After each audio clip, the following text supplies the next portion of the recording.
Welcome back to Faith Ventures. I'm Dr. Norman Horn, and I'm very pleased today to introduce to you my new friend, Jeff Miller. He is the CEO and chief writer of ChristianGhostwriting.com and the main teacher of the Heart to Page course that you can find on that website. He's also the pastor of Godspeed Church in Normal, Illinois.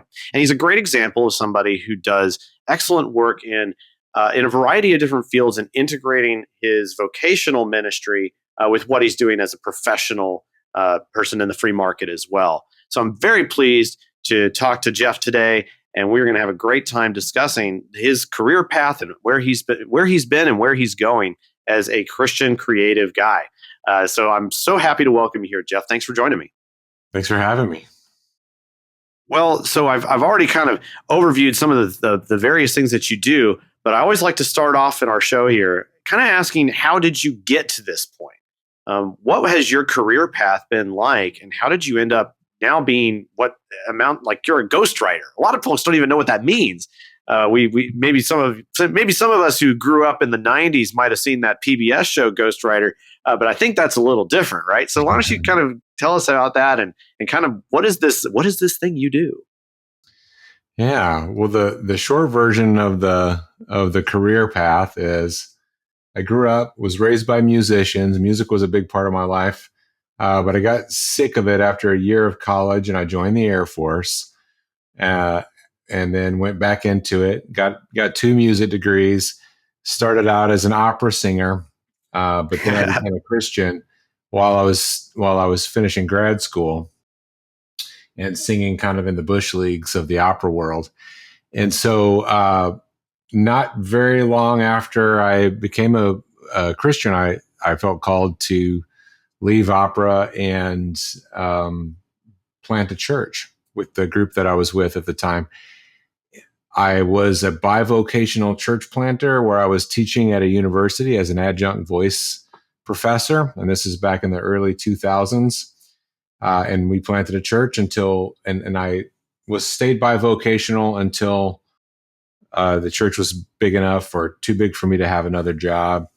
And then after 10 years there, I moved to St. Louis, your neck of the woods, to take on City Lights Church in University City. Was kind of a replant situation. And then a year and a half ago, we came back to plant a third church back here where we started. And oddly enough, I'm even working 6 hours a week at that same college and that as an adjunct voice teacher because I'm glutton for punishment and just don't have enough things to do. My main thing is this ghostwriting business. So I would say I can remember maybe 8 or 9 years ago, I was sitting in, you probably remember MacArthur's on the Loop. At one time it was a Panera or a St. Louis bread company. I remember sitting there when I was a full-time pastor, and I remember thinking, what do I do? Like, I know I do things, but what? Like, what do I do? And I always kind of had the longing for a job, and the way I see church, in part because of how hard I worked to feel like it wasn't a job, that it was my church family. I was functioning in the role God gave me in the body. And I didn't want Sundays to ever feel like I couldn't think of it as a Sabbath with my church family, even if I was preaching. I think that also led me to feel like I'm not working during the week. And I remember sitting there wishing I had a job. I can remember reading, as I sat there reading Soulcraft. It was Shop Class as Soulcraft was the name of the book. And it was just by a guy who had been working in a think tank and felt the same way I did. So he opened up a motorcycle repair shop for vintage motorcycles. And I just remember going, wow, I can't do that, but I wish I could do something. Now, I didn't go looking for a job after that. I just thought, hey, I just need to figure out how to think about my life and all. And then one day, my 14-year-old son, Sam, who is just kind of an industrious, creative boy, was working on Fiverr, writing, drawing. He's actually an artist, and mostly does art for a living. But he was actually writing blog posts. I said, "What are you writing about?" He said, "Well, I'm writing about gray hair, why women's hair turns gray, and what they can do about it, and why they shouldn't worry about it, and why they're beautiful just the way they are." I'm like, "What?" And he's like, "Yeah, I'm writing as this older woman." Like, what? What a weird thing for a 14-year-old to say, right? Right. And I was just like, I laughed. I was so proud of him and so like intrigued. I was like, that's hilarious. And he was working on Fiverr.com, which is one of those gig freelance websites. And then not too long after that, someone tried to hire my 14-year-old son to write an article about Christian marriage. And he wasn't going to take that on. He was like, "Dad, you should do it." And that's how my career started. So I have this gift, curse, I don't know what you want to call it. I wake up around 4:00 every day, if not earlier. I don't set an alarm. It doesn't matter when I go to sleep. I just wake up around 4. And so I always had a few hours before the rest of my world got up. I had to be at the church at 8. So I would wake up, and years I spent reading, which was awesome. But that was the time I sat and wrote that article. And that went well. And I got a good review and maybe a dollar or two to write it. And then somebody else hired me, and then somebody else hired me. And then I remember I wrote a whole book for $80. And I was just having fun. I just thought, I have a hobby that pays a little bit and I get to just write for money. That's kind of neat. And then one day, I realized, man, I made enough this month to pay the mortgage. Like I made a mortgage payment writing. And all the while, Fiverr ranks you up and you keep stacking up reviews and they keep up ranking you. Eventually I was doing really well and they invited me to become a Fiverr Pro, and that helped. And I would just get busy. The free market would basically dictate, you've got to raise your prices or you're going to die. So I'd raise my prices, and then within a couple of months, I'd be busy again. So I'd raise them again, and I'd be busy again. Eventually, I was to the point where I was making more before 7 a.m. writing than I was at my full-time church job, which was paying me well.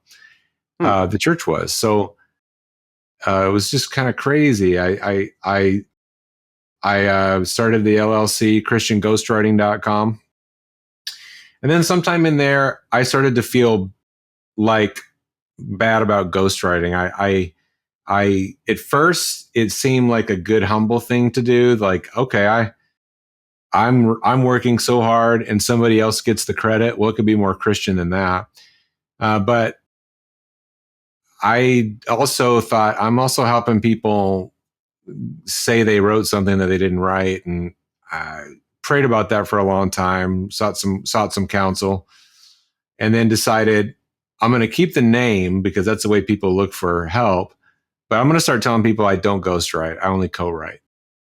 And I've never yet, in the years I've been doing that, I've never had one single person say, well, no, I just want someone who will keep the secret.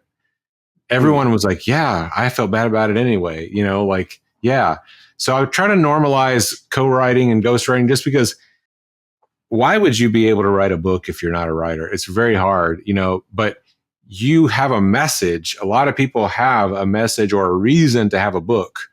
Mm-hmm. And so if you can hire a partner in that, so I just tell people, you can have all the IP, you can have all the copyright, and you can have all the royalties. You just have to say somewhere that you had a partner, you had a writing partner. Mm-hmm. And sometimes people will acknowledge me. Sometimes people will put me on the cover. Sometimes people will give me an author page. I don't even care. Some of that was, I have to take responsibility for the things I'm writing. I don't even, Sure. and I don't, that doesn't mean I have to agree with everything I'm writing. That's not my policy. My policy is if you believe it, it's your book. But, but I still would need to take responsibility for the work I'm doing and help the author take responsibility for the fact that they did have a partner. So that felt like it kind of removed the last of my, is this okay? And then helped me just kind of, run with it.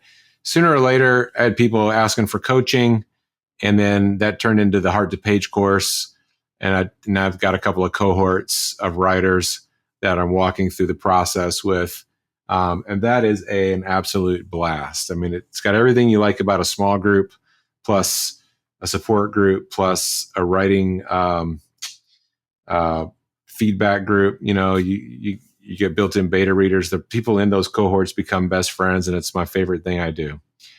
So yeah, that's my life, and I love working at a job. I used to say, I don't think I work as a pastor. I think I'm afforded the privilege of not working so that I can shepherd. But I believe in an elder-led model, and God's He's gifted me with the ability to do a lot of the things that a senior pastor has to do, but fast.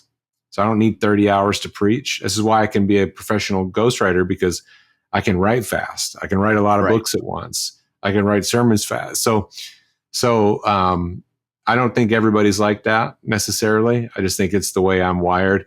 And I feel just super blessed to have the life that I have. Sometimes I get into too many things. I probably shouldn't be teaching voice still, but it gets me out of the house. So, well, I can appreciate the voice teaching thing too. We've talked about that a little bit offline here, but no, that's good. There's so many interesting things about what you're saying that I love. I feel like I want to draw out a couple of little points here and there, because, I think on the one hand, you talk about the way in which you always wanted a job per se, but on another level, what you're kind of indicating is that you appreciate the opportunity to go in and serve somebody else. Because fundamentally, what is a business? It is helping somebody else accomplish their goal, increasing their own the value of something that they hold on to, and that's something very fundamental to the way in which we believe that God has built out the world and has enabled us as humans to interact together, create value for each other, and make our lives better. So that's kind of awesome when you think about it. And the way in which you went from doing pastoral ministry into recognizing that you have this creative talent, and yet kind of a lot of pastors, I think, kind of develop a form of ego, if you will. And that's why, everybody who's out there, all the pastors they're writing books for themselves, in a sense, in order to build something that's kind of sometimes even just around them. And we see, especially in the modern evangelical milieu, that can be dangerous. And so the fact that your instinct was to go out and help somebody else, I think is kind of significant here.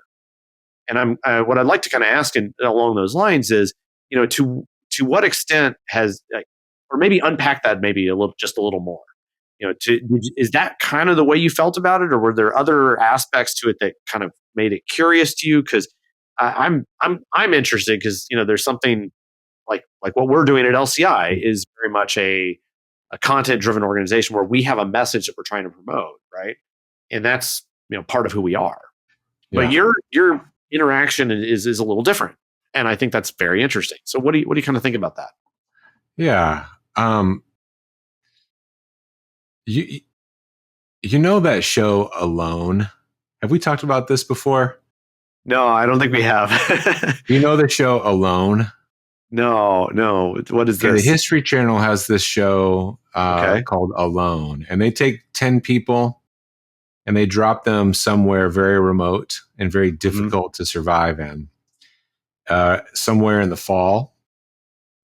And whoever can stay out there, I think nowadays they've refined it some, but you have to stay out there for like 100 days or 90 days. and be the last one standing. You're not anywhere near anybody. So Okay. they're all at least 5 or 10 miles apart. They're not allowed to see each other. They don't even have a camera crew. They come out there. They have their own cameras and things that they film themselves. Oh, and interesting. They're usually in Vancouver Island, British Columbia, or where else? I can't remember where they were, but someplace cold.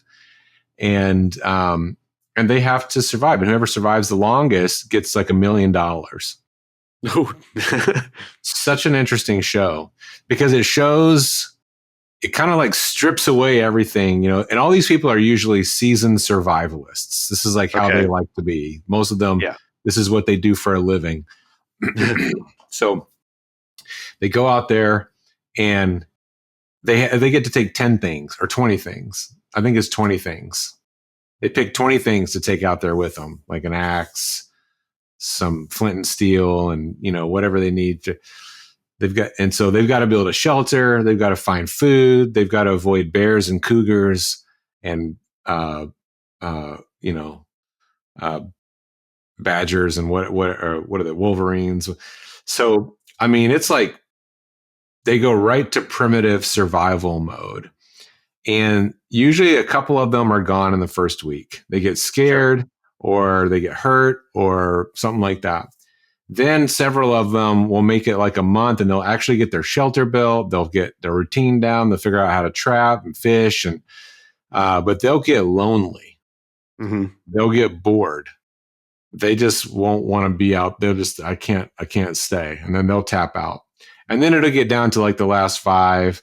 And at the very end, it'll get down to 2. And then usually they'll make one of them quit because if someone's about to, like their organs are about to fail, they'll make them drop out, and then they'll have the winner.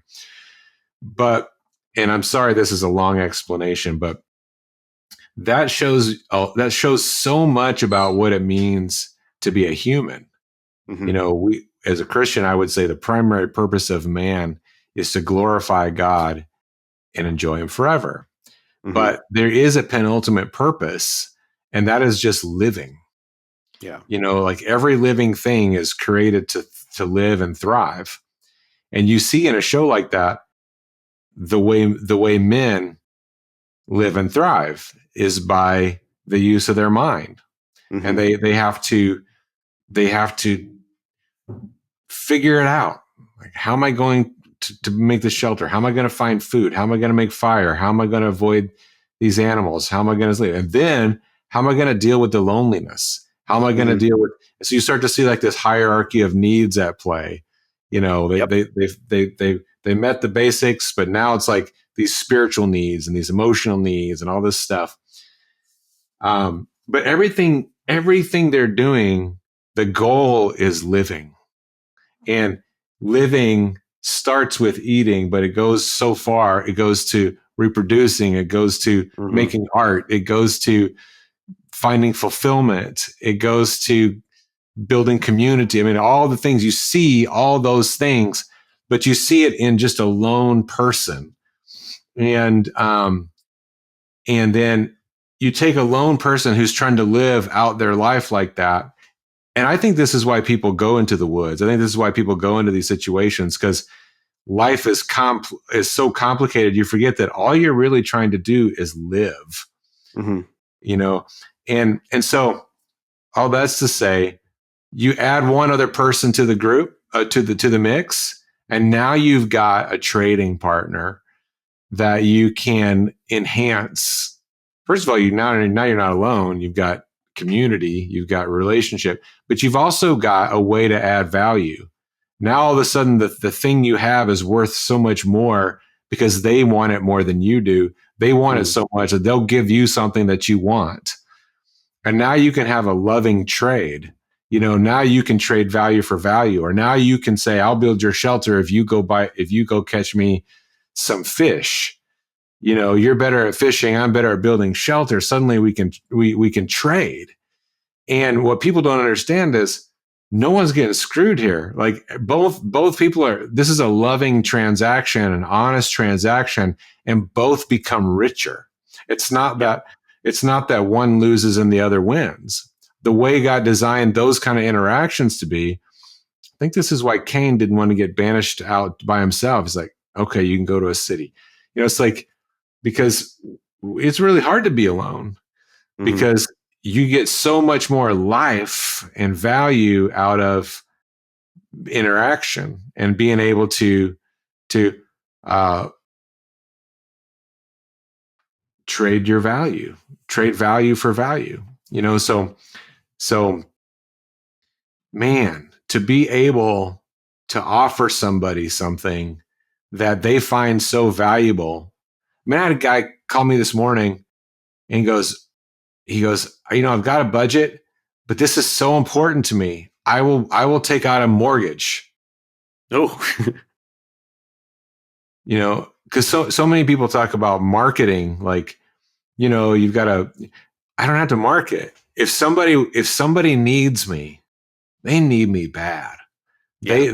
They have a yearning for what I have to offer, and they will happily pay me. And then and that money means a lot to me, because I can feed my family and I can support my family with art, with a skill that God has given me to be able to contribute. And not only that, but I actually get to help them put their message out there, help them obey God. Most of the time is what I hear, that they felt moved and called by God to do this thing, and they couldn't do it without me. And so that's a value to them. It's a value to me. I also get work that I enjoy. I'm using my mind. I'm producing something and bringing it home to my family and saying, look, here's the food on our table because I made something today. So to me, that's human. Living is human. And the reason I went through all that about alone is because it shows, to me, like, concretizes the whole thing. And like, it's the whole reason our world is messed up is because we're so comfortable, which I'm not complaining about. I think it's a blessing, but that means you have to stay very focused on what are you doing that's life promoting. Yeah. And how is it life promoting? And is it the most life promoting thing you can do, to the exclusion of other things? And so it's just I just pinch myself every day that I'm able to do something like that. There may be something in the future that's more meaningful to me, or I may have more of my own books in me that I want to get out, maybe. But for the most part, I'm very happy to just lend the service I'm able to do, to just live in the market, to be in the market and be in that loving exchange, the relationship, where I benefit somebody and somebody benefits me. Well, I think your perspective is so important here because, I mean, in so many respects, you are a professional artist, an artist with words. And that's not something to be trivialized at all, right? And a lot of times, though, artists get into this kind of rut of thinking that because I'm an artist, well, what's important about my art is me. And it's a very egotistical way of thinking, and that the reason why anybody, and just look at pop singers and the way in which that they behave, it's all so very egocentric. And what's really fascinating about the way that your perspective has informed you here is that you are leveraging the skill you have as an artist in order to serve somebody else, and that creating value together is how you win. And then your explanation of why this is even important and how it connects these kind of foundational things for why we live into the way in which we work. And I just think that's so important, and it is a great lesson for our listeners who are in that kind of creative space potentially. That not everybody's a weirdo engineer like me, and not everybody's a pastor either.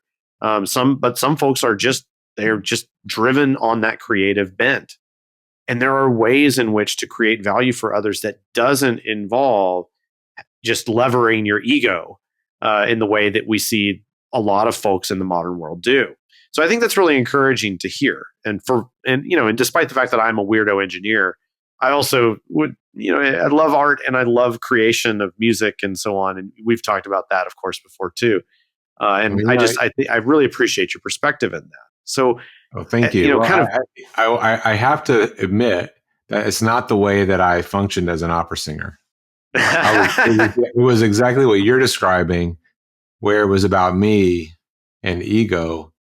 And if I could have only thought of it this way, I would have been much happier and much better Mhm. at it and much more successful at it. But when it's about how this is what has to define me, I think it's a Mhm. huge blessing that I got sideways into the writing profession, because I didn't know I was trying to become a writer. And so I was like, I'm like, you're paying me to write? Whoa. It felt like Oh, a whoa. joke. It felt like I was pulling something off, like, Yeah. you have no idea. I'm not a writer.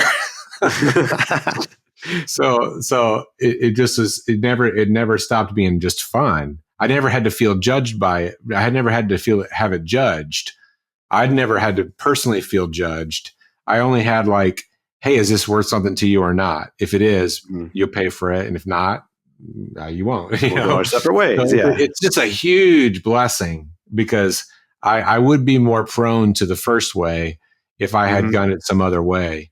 Yeah. But But it's by so God's easy to grace, do, right? yeah, You know, I did it as a that's pastor sometimes.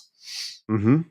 Yeah, I mean, and certainly people go into ministry. I mean, we see this all the time. Like even in so many pastors out there, like are just trying to be the next megachurch founder and to try and get that acclaim. And that's wow, it's so patently offensive to me on so many levels at this point. It's wild, and yeah, to observe that. But as we kind of begin to drive toward our end here eventually, I do want to kind of like let's circle back a sec and see, like, certainly in your line of work, there's going to be, especially amongst our fellow believers, like kind of misunderstandings about the nature of the work, about what you do, and about even like what you've learned about the marketplace. I mean, so many Christians we know have misunderstandings about how the marketplace works. And so I'm curious, what have you observed to that effect? Like, what would you try to communicate to your fellow brothers and sisters in Christ about the nature of your work? What misunderstandings have you seen that people have, and what can people learn? I think from both kind of a practical standpoint and also a spiritual standpoint from what you do on a regular basis like this. It's a I weird think question, I that, know. yeah, no, I think that the thing that I notice the most among Christians is this constant need to justify their success. Mm, And they'll say, well, I'm doing this for God. Well, yeah, of course, I hope you're doing everything for God. But nobody feels very good about making a profit. And when I hear someone talking about giving back, yeah. I want to say, okay, if you mean you trust that God has blessed you with everything that you have and you want to give back to him, like that, I agree with that. But if you're trying to, but you need to be careful that you don't imply that you've been stealing from us, Yeah. and you somehow need to get, like, if you made money with your thing and you did it honestly, you don't have anything to give back. You can That's give, right. but I think if we can get rid of that notion, that's a false Yeah. notion. And I think people are just doing all kinds of mental gymnastics to try to feel good about what they do. And Yeah. I don't like that. And it's pernicious. It's everywhere. And it's usually it's in people that don't even think they think that way, but they just say little Hmm. things. Oh Well, yeah. they did that for profit. So, and Well, you mean yeah. they wanted, I mean, it's like, so that to me is the biggest thing I see. And I'm happy to be in that world now so that I can counsel, because most people are in that world, where we're working for money and Hmm. to feed our families. And so, was that there was another part of your question, but I can't remember the nature of the work. Yeah. I mean, it's the same thing. It's just, if it's needed and someone needs it and I can provide it, I'm not 100% sure that writing is something that I'm passionate about. It's something that I enjoy. I'm happy that what I do is something that I can get into flow and pass time quickly, and helps people. I think I might enjoy running a plumbing service or a law. I mean, anything where I can sort of like do good business. I think I'd probably enjoy. I think I would probably enjoy that game, and the fact that it's a game that provides value and makes the world better for whoever is partaking of it is I think it just speaks to how God made us, and then speaks to why He made us to function in community and improve the lives of everybody by trading and giving each other value. I love it. No, I think it's great to hear because there's so many ways in which we can, just take our interests, pursue them, and create value for others. So I can appreciate that, and it certainly is a tricky thing for some folks to get their brains around sometimes with respect to how do I take this thing that I'm interested in, provide value for others, but I don't need to feel guilty about making the profit and so on. That's good. Yeah. So the last question I usually like to ask our guests is kind of imagine you could go back in time and give your younger self some advice about your work, your business, about faith. It's almost like, your Tim Ferriss billboard question, if you will. Imagine that for a second. What would be the thing you'd most want to communicate to yourself and thereby hopefully our listeners as well here today? Well, I'll say this. I'm 98% sure I was called to lay down that opera career and become a pastor. That's pretty high certainty.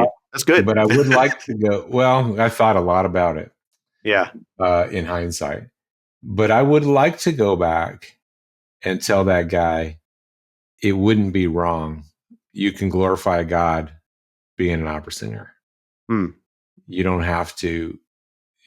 Surrendering your life to Jesus doesn't mean you have to be a pastor. And I think I would have been a much better pastor to others who I didn't know how to lead towards fulfilling work, because I just knew it as, well, we're the rich young ruler. We lay down everything we have and we go plant churches or serve on the parking team or whatever. Nothing else is important. That was so wrong. I really wish I would have known then what I know now about what it means to be a faithful human in the workplace. Well, I can appreciate that too. And I know that that's something that we want to always be sure to communicate to our people who are listening, young and old, is that you can serve God wherever you're at. And especially considering that this is the way that God made the world, to serve each other through creation of value. That's so important, and to remember that. So thank you for your words today. Let's let everybody know if they want to find you both online or elsewhere, like where can people find you? We talked about your websites, but do you have a Twitter handle? What do you want to communicate to everybody there? Yeah, www.christianghostwriting.com will get you a meeting with me in less than 24 hours if you fill out a contact form. You can go to course.hearttopage and see what's there if you want to get into a writing course and cohort, and you can also you can go fill out a contact form and talk to me about what you might need.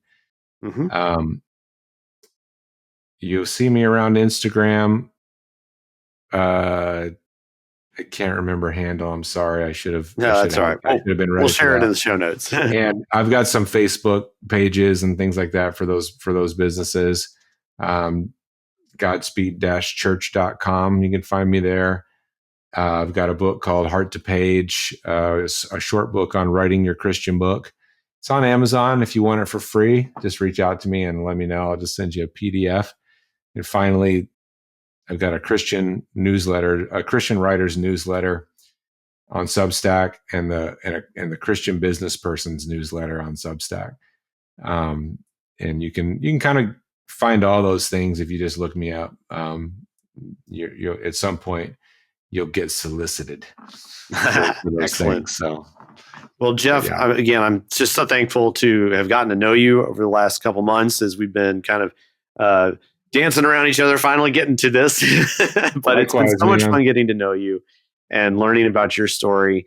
And I do hope that you're going to stick around and help us out at LCI. I know we've talked a lot about that, and I'm inviting everybody needs to know that Jeff's going to be writing for us soon. So yeah, I'm about 3/4 of the way. I'm 3/4 of the way done with a difficult article. I got stuck in the concept of there are no conflicts of interest among rational men. I'm trying to make that trying to figure out how to make that clear without 5,000 words. Well, I'm excited for it, sir. I'm so glad that we got to do this. And so thank you for being who you are and appreciate you so much. And we're looking forward to Same to you, man. Thank you so much for having me. All right. Well, this has been our show for today. Thank you for joining us on Faith Ventures, everybody. And we'll see you next time.